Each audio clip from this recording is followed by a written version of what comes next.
ছবি তো নয়, ছবি তো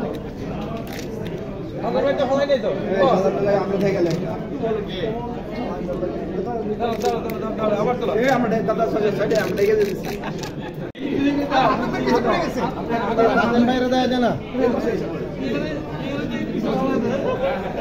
সামনে কারণ ঠিক আছে সবাই থাকবে সবাই থাকবে।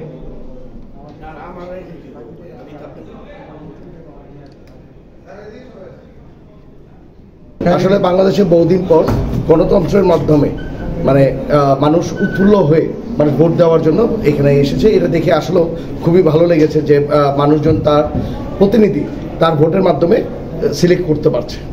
আর নতুন যারা আসবে, এখন আপনার বাংলাদেশটা সারা পৃথিবীটাই জানেন একটা চ্যালেঞ্জিং মুখে পড়েছে। বাংলাদেশটা একটা চ্যালেঞ্জিং মুখে পড়েছে, যাতে গার্মেন্টসের ওনাররা যারা আছে তারা যাতে এই ফাইটে টিকে থাকার জন্য ঐক্যবদ্ধভাবে যাতে বাইরের যে কোনো সমস্যাকে যাতে মোকাবেলা করে যাতে টিকে থাকতে পারে, সবাইকে নিয়ে, শ্রমিকদের নিয়ে, আসলে বায়ারদের নিয়ে, এই প্রত্যাশা রাখি যাতে আমাদের ব্যবসাটা ভালো দিকে যায় এবং মানুষজন যাতে বাংলাদেশটা যাতে উন্নতির দিকে যায়।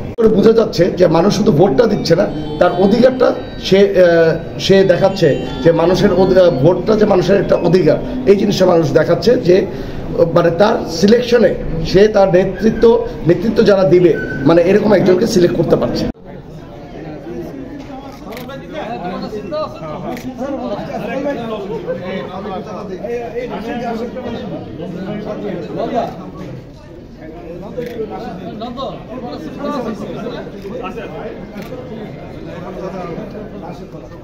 অমলদা যান,